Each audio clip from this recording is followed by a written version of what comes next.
Salut tout le monde, j'espère que vous allez très bien. Moi ça va, Dieu merci. Je sais que ça fait très longtemps qu'on ne fait pas de vidéos concernant les études à l'étranger, encore les voyages à l'étranger, Campus France, Canada ou encore les visas, etc.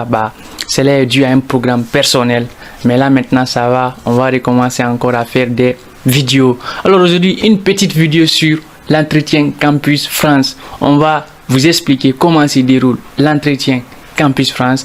Quelles sont les questions auxquelles vous devez vous attendre et comment les répondre, surtout parce que c'est ça aussi le plus important.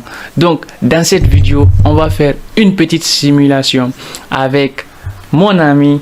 Il est ici, son nom c'est Sama Prime et moi je suis Sama, comme vous le savez tous. Donc on va faire une petite simulation avec les questions et réponses. Lui sera l'agent d'entretien et moi je serai le candidat, d'accord? Donc on va essayer de vous proposer quelques exemples de questions et quelques exemples de réponses que vous pourrez dire lors de votre entretien Campus France. Avant de commencer, d'abord il y a des trucs préliminaires que vous devez savoir. Vous devez d'abord savoir que l'entretien Campus France joue un rôle très important dans votre acceptation, d'abord par les universités, mais aussi au niveau du consulat. Lorsque vous partez rechercher le visa, une fois que vous êtes accepté, l'entretien Campus France, il joue également un rôle déterminant. Je vais vous dire pourquoi. Lorsque vous finissez l'entretien, l'agent Campus France va vous émettre un avis. L'avis, ça peut être l'avis favorable, ça c'est le premier avis, ou encore l'avis défavorable. Le troisième avis c'est quoi? Avis défavorable mais étude possible. L'avis favorable, ça signifie quoi? Ça signifie que ils ont examiné vos dossiers, votre candidature, les éléments de réponse que vous avez donnés c'est satisfaisant et il n'y a pas de problème dans vos dossiers, d'accord? Vos dossiers sont cohérents, etc. C'est ce que veut dire l'avis favorable. Donc il y a certaines universités, ils demandent surtout l'avis SCAC. L'avis SCAC, c'est ce que l'agent entretien Campus France va vous émettre, c'est-à-dire mon ami, ce que mon collègue il va donner après l'entretien, après étude des dossiers, l'avis qu'il va donner, c'est ce qu'on appelle l'avis SCAC. Donc il y a des universités spécifiques, ils ne peuvent pas commencer à traiter vos dossiers s'il n'y a pas l'avis SCAC là-dessus. Donc ça joue un rôle très important. Également, en prenant la décision de vous accepter ou de vous refuser, ils prennent en compte cet avis. Si l'avis est défavorable, donc vous avez moins de chances pour être accepté. Mais si c'est favorable, vous avez plus de chances, même si vos notes ne sont pas comme ça. On est d'accord. Donc ça c'est avis favorable. L'avis défavorable, c'est que l'agent Campus France, il a examiné vos candidatures, les réponses que vous avez données lors de l'entretien, la cohérence de vos dossiers, c'est pas tout simplement favorable, il n'est pas favorable. Donc il y a une nuance dedans, d'accord? Il va faire un petit résumé ou il va envoyer ça à l'université. Donc c'est ce que vous devez éviter surtout. Maintenant le troisième avis c'est quoi? Avis défavorable mais étude possible. Cet avis, cela signifie quoi? Cela signifie qu'ils ont examiné vos dossiers, ils ont examiné votre candidature, mais l'avis qu'ils donnent, il y a un peu de nuance. Ils sont pas trop chauds pour vous recruter, pour votre avis. Mais quand même, l'université peut faire des études pour voir si elle va accepter de vous octroyer une acceptation ou encore si le consulat va décider d'étudier vos dossiers à travers les éléments que vous allez apporter, s'il va vous donner ou pas une acceptation. Donc voilà, c'est un avis très important. Vous devez en prendre soin. On est d'accord. Donc maintenant que vous savez qu'est-ce que c'est l'avis favorable, l'avis défavorable et surtout quels sont les rôles dont ça joue, on a dit ça joue un rôle non seulement dans l'acceptation mais aussi au niveau du visa. On est d'accord. Donc après cela, qu'est-ce qu'on va aborder? On va aborder maintenant l'entretien proprement dit. Le jour de l'entretien, qu'est-ce qui doit se passer? Comment vous devriez être? D'abord, vous devez savoir que le style vestimentaire joue un rôle très important, pour ne pas dire le plus important. Parce que vous devez savoir que le style vestimentaire, c'est ce qu'on appelle la première impression, d'accord? Donc, imaginez que vous avez rencontre avec une fille par exemple, ou avec un inconnu, d'accord? La première fois, ou la première impression que vous allez donner, le style habillementaire inclus bien sûr, c'est ce qui va rester à l'idée, d'accord? C'est ce qui va le permettre de se souvenir de toi. Donc, vous devez songer à avoir un style vestimentaire, disons, exemplaire, d'accord? Pour ne pas dire phénoménal. Habillez-vous très bien, comme si vous partiez à la recherche du visa ou encore à la recherche d'un travail. Façon vous vous habillez, essayez de vous habiller comme ça. D'accord. Pour les garçons, vous pouvez choisir un style vestimentaire avec une veste par exemple, ou encore un style de travail comme si vous partez travailler de façon professionnelle. On est d'accord. Pour les filles, essayez de chercher un style vestimentaire responsable. N'essayez pas de vous mettre en façon comme quand on veut aller à la danse ou quelque part. Essayez de vous habiller décemment, d'accord, de façon professionnelle. On est d'accord. Donc, ça c'est le style vestimentaire. Le deuxième élément que vous devez prendre en compte, c'est l'heure. Moi, je vous conseille de vous présenter 30 minutes avant votre entretien. Par exemple, si votre entretien est fixé à 8h30, que 8h00 trouve que vous êtes déjà là-bas, ou à la rigueur, 15 minutes avant votre entretien. Par exemple, si votre entretien est fixé à 8h30, que 8h15 maximum, d'accord, le last trouve que vous êtes au niveau de votre entretien. Ça, c'est le deuxième élément que vous devez prendre en compte. Donc, le troisième élément, c'est lorsque vous êtes assis sur la place de l'entretien, évitez de stresser. On est d'accord? Je vais vous dire le but de l'entretien. Le but de l'entretien, principalement, c'est quoi? C'est d'abord de savoir votre projet d'études, votre projet professionnel, votre motivation. C'est-à-dire, les deux motivations incluent pourquoi vous avez choisi telles universités et pourquoi vous avez choisi la France.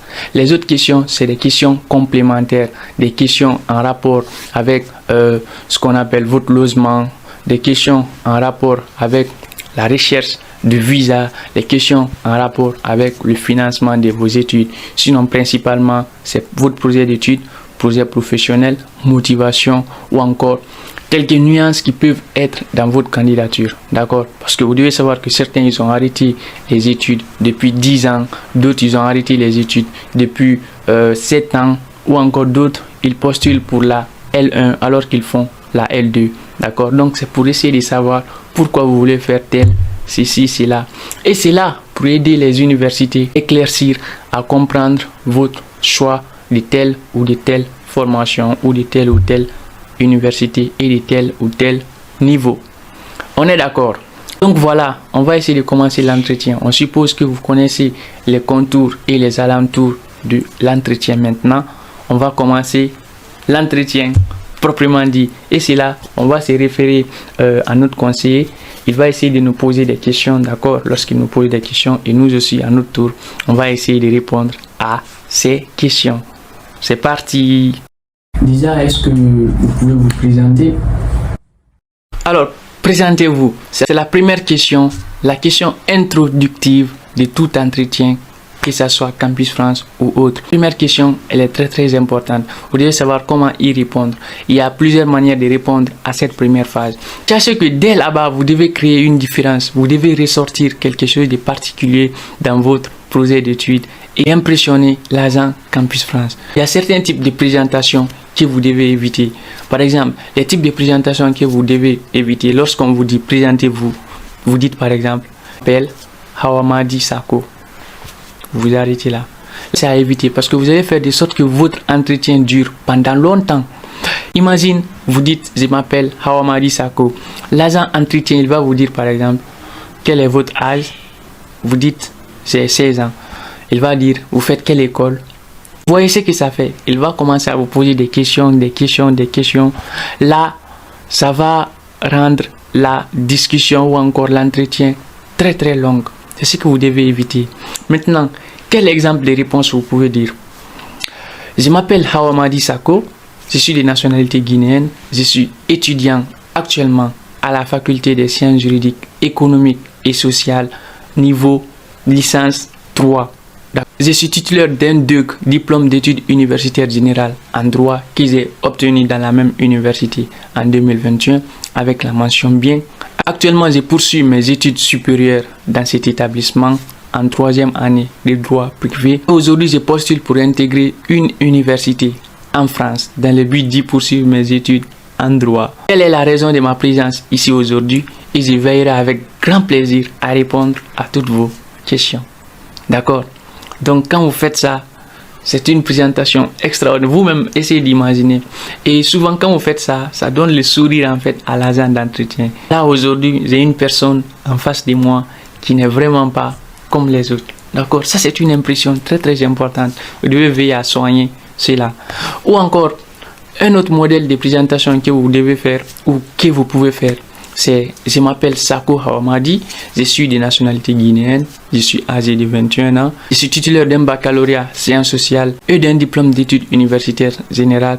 Je suis actuellement les études de droit à la faculté des sciences juridiques, économiques et sociales. Je serai ravi de répondre à toutes vos questions. Très simple. Pour ceux qui font par exemple l'économie, vous dites je suis Sako Hawamadi, je suis de nationalité nigérienne ou encore guinéenne, vous dites votre nationalité, je suis âgé de 22 ans, je suis titulaire d'un baccalauréat sciences économiques et gestion obtenu en 2020 avec la mention bien. Actuellement, je poursuis mes études supérieures en 3e année à l'université Mohamed I d'Oujda à spécialité sciences économiques et gestion. Je serai ravi de répondre à toutes vos questions. Voilà, très simple. Dans ce type de présentation, ça va vous permettre d'éviter les questions comme quel est votre âge, quel est votre niveau d'études, quel est votre établissement, vous êtes de quelle nationalité, d'accord? Parce que dans ce cas, vous aurez inclus tous ces éléments de réponse. On est d'accord, donc on va passer à la deuxième question. Quel est votre projet d'études? La deuxième question en rapport avec le projet d'études. Votre projet d'études, vous devez savoir que vous devez le détailler là-bas. Vous devez montrer au recruteur, à l'agent d'entretien Campus France, que vous connaissez très bien votre projet d'études, d'accord? Cette question, c'est pour savoir, est-ce que vous savez réellement ce que vous partez faire en France? Est-ce que c'est pas, par exemple, des gens qui ont fait vos procédures pour vous et vous ne devez pas laisser paraître, même si tel est le cas, vous devez savoir que vous maîtrisez au moins ce que vous voulez partir faire en France. On est d'accord? Donc, un style de réponse que vous devez éviter. C'est mon papa qui m'a dit d'aller faire les études d'économie en France ou encore d'aller faire les études de droit en France. Et c'est automatiquement un motif de refus et c'est pas cohérent. Maintenant, comment vous pouvez répondre à ce type de questions? Vous devez d'abord dire que mon projet d'études consiste à intégrer la faculté de droit dans l'une des universités françaises en reprenant la 2e année, d'accord, et poursuivre mes études jusqu'après l'obtention de ma licence. Après l'obtention de ma licence, je compte me spécialiser en droit des affaires dans le but de devenir à l'avenir un juriste d'affaires. Ou bien vous pouvez dire par exemple, mon projet d'études pour ceux qui font l'économie, mon projet d'études c'est de faire la 2e année en économie générale et me spécialiser en gestion dès la 3e année. Après l'obtention de ma licence, je compte me spécialiser en master finance dans le but de devenir un agent financier ou dans le but de travailler en tant que financier dans une banque. On est d'accord? Donc voilà. Et aussi, je vais vous signaler aussi un truc. Évitez de faire le perroquet des questions. Le perroquet des questions, c'est qui? C'est quelqu'un qui fait des réponses tellement longues que l'agent entretien Campus France n'a rien à prendre. L'agent entretien Campus France, il a besoin seulement des éléments essentiels. Par exemple, sur la question du droit, quand il dit son projet d'études, ça consiste à reprendre la 2e année de droit et continuer jusqu'après l'obtention de sa licence. Après, il va se spécialiser en master droit des affaires. On est d'accord? Donc là-bas, quel est l'élément à prendre? L'élément à prendre, par exemple, c'est quoi? Son projet d'études, c'est d'abord de faire la 2e année et après avoir la licence dans l'université.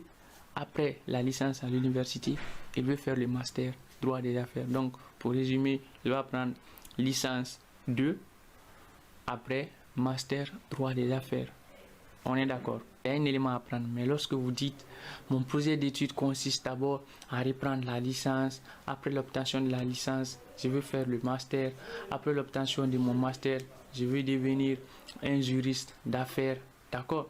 Vous ne dites pas la licence, quelle licence vous voulez faire, vous ne dites pas quel master vous voulez faire. Voilà, l'agent d'entretien, quand il est face à ça, il ne sait pas quel élément prendre. On est d'accord, donc c'est quelque chose qui a évité. D'accord, parfait. Alors, quel est votre projet professionnel? Troisième question, quel est votre projet professionnel? Votre projet professionnel, c'est ce que vous voulez faire après vos études. quelle profession vous voulez faire ou encore quel travail vous voulez exercer après avoir fini vos études ou encore quels sont les emplois que vous voulez faire, quels sont les postes que vous voulez occuper après avoir fini votre formation. Donc c'est ce qui est votre projet professionnel. On est d'accord. Maintenant, exemple des réponses que nous pouvons dire pour notre projet professionnel. Après l'obtention de mon master droit des affaires, je compte exercer le métier de juriste d'affaires. On est d'accord. Donc voilà, ça c'est une question très simple. Vous répondez très simple. Et puis voilà, c'est tout. L'agent d'entretien, il va prendre l'élément là-bas. L'élément le plus important, c'est de devenir juriste d'affaires. En économie, par exemple, mon projet professionnel, ça consiste à exercer le métier de financier dans une banque. On est d'accord. Pourquoi vous avez choisi les droits? Pourquoi vous avez choisi les droits? Ça, c'est une question piège que vous devez savoir en amont. Quand on vous dit pourquoi vous avez choisi tel projet d'études, d'accord, parce que le droit, c'est notre projet d'études, c'est ce que nous comptons aller faire là-bas, avec l'exemple là. Il peut vous dire, pour ceux qui auront choisi l'économie, pourquoi vous avez choisi l'économie. On veut savoir, est-ce que vous savez réellement pourquoi vous avez choisi les domaines? Est-ce que votre choix, c'est un choix réaliste ou c'est un choix hasardeux? D'abord, ce que vous devez ressortir là-bas, vous devez ressortir que le choix de ce projet d'études va vous permettre d'exercer dans l'avenir telle profession. Donc, ça doit aboutir à votre projet professionnel, logiquement. Donc, élément de réponse que vous pouvez dire là-bas, j'ai choisi le droit car ça constitue la base de mon projet professionnel. C'est l'aboutissement, c'est le pilier principal de mon projet professionnel. Comme je vous l'ai dit, mon projet professionnel consiste à devenir un juriste d'affaires. Et pour devenir juriste d'affaires, il faut d'abord faire le droit. Il faut faire une licence en droit et avoir un minimum master droit. Donc, c'est pourquoi, en fin de compte, mon choix s'est orienté vers les études de droit. Très simple. Ou encore pour ceux qui font l'économie et gestion, etc. et qui ont pour projet professionnel de devenir un financier, ils peuvent dire par exemple, j'ai choisi l'économie car mon projet professionnel consiste à devenir un financier à l'avenir. Et pour devenir financier à l'avenir, il faut d'abord au préalable faire les études d'économie, avoir une licence en économie-gestion et puis faire un master en gestion. Et là, on aura acquis la base nécessaire pour devenir financier. Donc, voilà un élément de réponse que vous pouvez dire là. Pourquoi vous avez choisi les droits? Pourquoi vous avez choisi tel projet professionnel? Alors, arrivé à ce niveau, vous devez ressortir que vous êtes préoccupé par le développement de votre pays, mais plus spécifiquement, comme vous pouvez développer votre pays de façon globale, c'est-à-dire dans tous les domaines, vous avez choisi un seul domaine. Et ce domaine, c'est en rapport avec votre projet professionnel. Donc, on vous demande pourquoi vous avez choisi tel projet professionnel. Ce que vous devez ressortir là-bas, vous devez ressortir que vous êtes préoccupé par le développement de votre pays, en particulier dans ces domaines, les domaines que vous aurez choisis comme projet professionnel. Comme je vous l'ai expliqué, moi, mon projet professionnel, c'est de devenir juriste d'affaires. Pourquoi le choix de juriste d'affaires? Donc, on va élucider ça en réponse. Vous allez voir ce que ça va donner. En fait, moi, lors de mon adolescence, j'ai grandi dans un lieu où il y avait beaucoup d'entreprises. Et ces entreprises, il y avait des problèmes récurrents avec les autres entreprises à l'international, tout comme avec l'État. Et moi, ce qui m'intriguait surtout, c'est souvent lorsqu'ils concluaient des contrats, il y avait des risques qui sortaient dans les contrats. Souvent, les entreprises, elles perdaient même après avoir signé un contrat. Donc moi, ma préoccupation, c'est d'améliorer cette situation, permettre à ce que lorsqu'une entreprise, elle conclut un contrat, de défendre tous ses intérêts. À côté également, ce projet professionnel va me permettre de devenir un élément important dans le processus de développement de mon pays, mais aussi de subvenir à mes charges personnelles et à ma future famille. Très simple. Donc là, vous avez ressorti non seulement les besoins que les entreprises ont dans votre pays d'origine, mais aussi, ça va vous permettre, vous aussi bien sûr, de subvenir à vos besoins. Parce qu'on ne peut pas subvenir à ses besoins si on n'a pas d'argent. Donc, ce projet professionnel va vous permettre d'avoir de l'argent en travaillant et subvenir à vos besoins. On est d'accord? Alors, on peut voir, il y a beaucoup de pays, comme on peut le voir, où il y a les éducations sont beaucoup élevées, comme le Canada par exemple. On peut savoir pourquoi est-ce que vous avez choisi la France. Alors, pourquoi vous avez choisi la France? Pourquoi on a choisi la France? Là, c'est un avantage que vous devriez ressortir. D'abord, pour ceux qui ont leur pays d'origine, un pays francophone, exemple de réponse que vous pouvez dire. J'ai choisi la France car il y a un rapprochement linguistique entre la Guinée, le Niger ou encore entre le Burkina et la France. Le Burkina, comme vous le savez, c'est un pays francophone. Donc, une fois que je pars en France, je n'aurai pas de problème au niveau de la langue. Contrairement à d'autres pays comme le Portugal, l'Espagne, les pays hispanophones ou encore les pays anglophones et lusophones, lorsque je pars là-bas pour poursuivre mes études supérieures, je suis obligé de passer par une année de formation de langue, ce qui n'est pas en France. Donc, c'est l'une des raisons qui m'a fait choisir la France. En plus, la France a un niveau supérieur d'études très élevé, des universités qui figurent parmi les meilleures au monde. J'y ai trouvé l'université qui correspond le plus à mon projet d'études et à mon projet professionnel. Donc voilà, c'est pourquoi j'ai choisi la France. Exemple de réponse pour ceux dont leur pays d'origine c'est pas la France, supposons un pays anglophone. Moi, ma préoccupation c'est d'abord d'apprendre une autre langue et j'ai trouvé dans la langue française une langue qui est très importante, qui est surtout en pleine croissance. En France, le brassage culturel qui y réside, c'est un brassage qui est fascinant. Donc, à cause de ce brassage culturel, en plus le niveau d'études en France est un niveau d'études beaucoup plus élevé par rapport à différents pays dans le monde. Telle est la raison pour laquelle j'ai choisi la France. Donc on va passer cette étape. D'accord, merci. Et alors, comme on peut le voir ici dans votre formation, on voit que vous êtes déjà en deuxième année et on peut savoir que pourquoi est-ce que vous avez encore choisi la deuxième année alors que vous êtes en train de faire encore ici la deuxième année.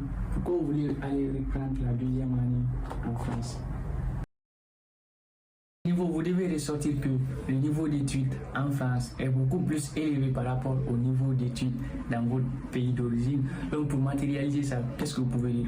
Vous pouvez dire le niveau d'études en France est beaucoup plus élevé que le niveau d'études dans mon pays d'origine ou dans le pays où je poursuis les études actuellement. Donc pour avoir une équivalence, pour avoir des bases solides, j'ai opté pour une reprise de la deuxième année.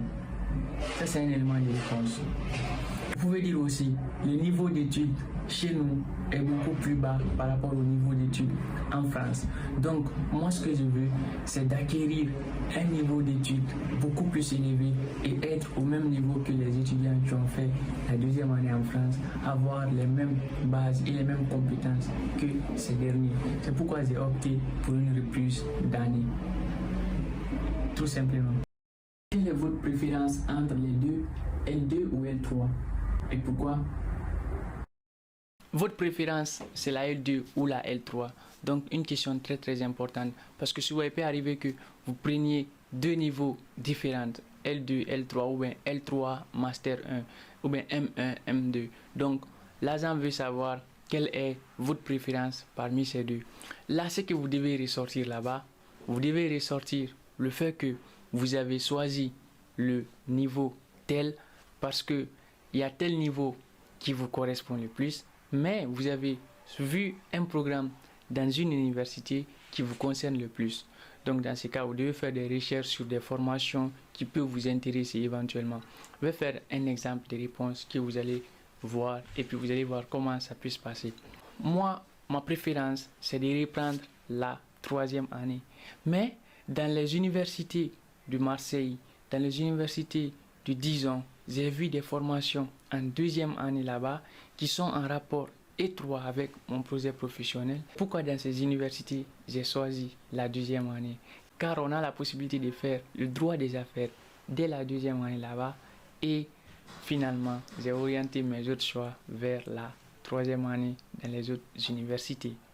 Donc très simple, vous les ressortez que d'abord votre préférence c'est la L3, mais au niveau de la L2 dans certaines universités, vous devez chercher ces universités.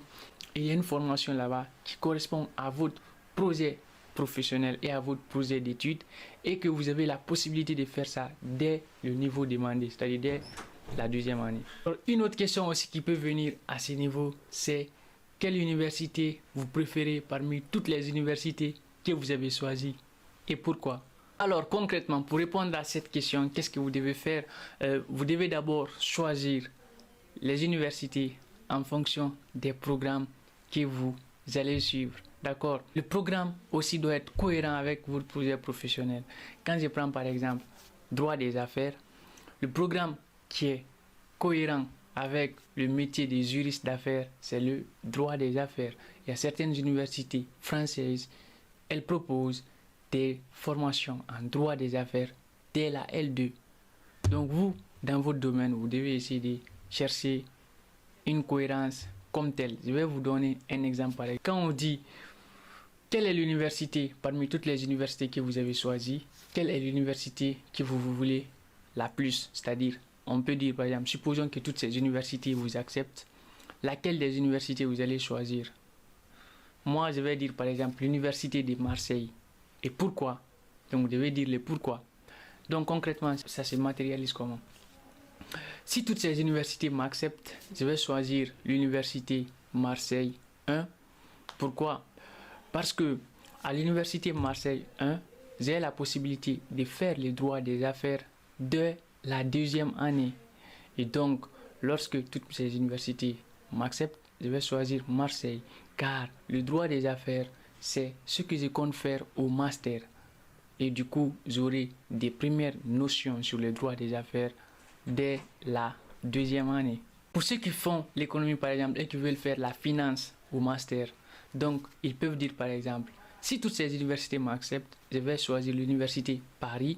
Pourquoi? Parce que à l'université Paris, j'ai la possibilité de faire finance dès la troisième année. Et aussi, moi personnellement, je compte faire finance en master. Donc, cette université m'offre la possibilité de faire d'abord les finances, d'être initié en finance avant d'arriver au master. C'est pourquoi, lorsque toutes ces universités m'acceptent, je vais opter pour l'université de Paris. Très simple. Pouvez-vous nous expliquer alors sur quels critères vous avez basé vos choix des universités? C'est une question qui est similaire à la question précédente. Donc là-bas, vous devez faire, comme je le disais, les choix de votre formation en fonction des offres de formation, en fonction des programmes. Vous devez d'abord consulter les programmes. D'accord? Donc, qu'est-ce que vous pouvez dire là-bas comme réponse? Donc, pour faire le choix de mes universités, je me suis basé sur leur offre de formation. C'est-à-dire, certaines universités qui offrent la possibilité de faire le droit des affaires dès la licence 2. Donc, moi personnellement, c'est pourquoi vous pouvez voir au niveau de mes offres de formation, les universités qui offrent les programmes des droits des affaires dès la deuxième année sont au niveau de mes premiers plans.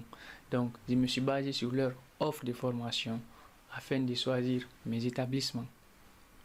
Très simple. Voilà. La question suivante, on va vous demander, est-ce que vous connaissez les modules qui sont au programme? Donc, vous devez faire des recherches sur les modules qui sont au programme. Par exemple, quand vous prenez la deuxième année, quels sont les modules qui sont au programme? Pour la deuxième année, les modules qui sont au programme, c'est théorie générale des obligations, contrats spéciaux ou encore, vous citez la liste des programmes qui sont au niveau de la deuxième année, d'accord? Donc, pour l'économie, si c'est l'analyse mathématique qui est là-bas, vous citez n'importe quel programme. Vous devez aller rechercher sur le site des différents établissements. Vous allez voir les offres de formation qui sont proposées dans ces universités. Donc, leur programme d'études, tout est là-bas. On peut vous les demander. Donc, voilà. Au niveau de la L3, on a la possibilité de faire procédure civile, procédure pénale, entreprise en difficulté, etc., etc. Alors l'autre question, comment comptez-vous vous loger une fois en France? Donc vous devez savoir que lorsque vous arrivez là-bas, vous avez l'obligation de vous loger bien sûr. Donc dans ces cas, comment répondre à cette question? Il y a deux manières de répondre à cette question. Soit vous faites réservation d'hôtel, soit vous faites une attestation d'hébergement. D'accord?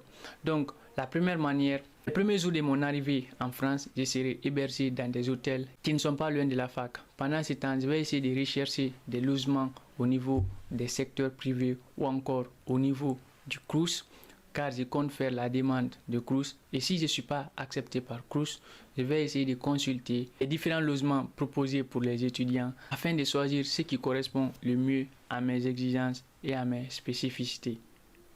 Ça, c'est la première réponse. Deuxième réponse, vous devez savoir que vous pouvez être hébergé par quelqu'un que vous connaissez, par exemple. Donc, faites-le savoir que, par exemple, dans l'université de Marseille, à Marseille, vous avez des connaissances là-bas.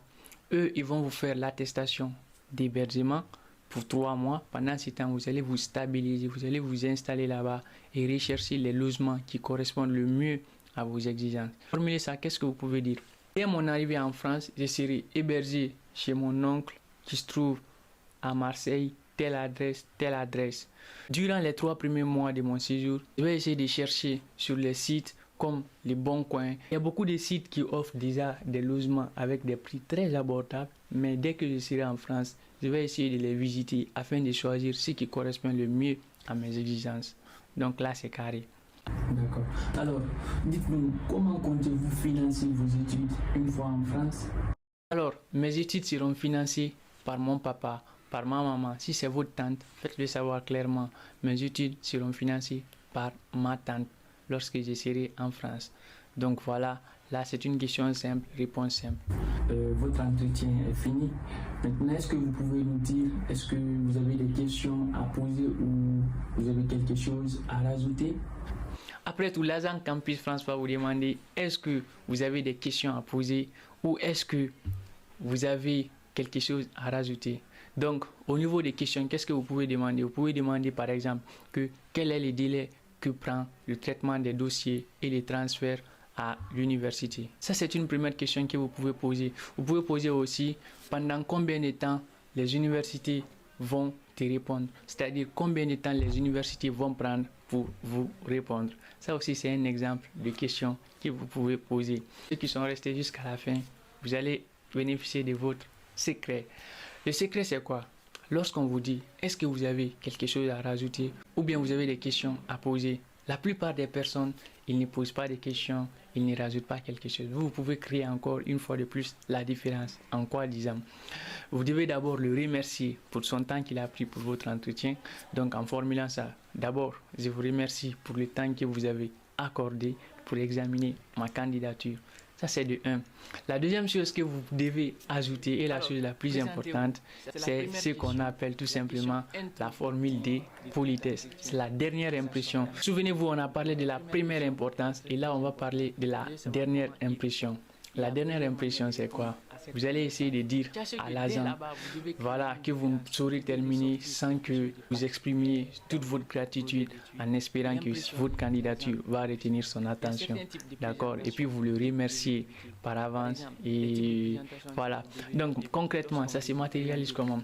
Vous allez dire que je ne saurais terminer sans exprimer toute ma gratitude en espérant surtout que ma candidature aura retenu votre attention. Pourquoi vous le priez d'agréer l'expression de votre profonde considération. Voilà. Lui-même, il sera convaincu. Donc voilà les amis, cette vidéo touche enfin à sa fin. Grand a été le plaisir pour moi de vous l'avoir partagé. Et vous-même, vous le savez, le bonheur est la seule chose qui se multiplie lorsqu'on le partage. Donc, ce que vous avez à faire, c'est de partager ça à vos amis. Et puis, abonnez-vous au maximum car il y a du lourd qui se partage sur cette chaîne. Comme vous le savez, je vous dis à bientôt. Ciao, ciao.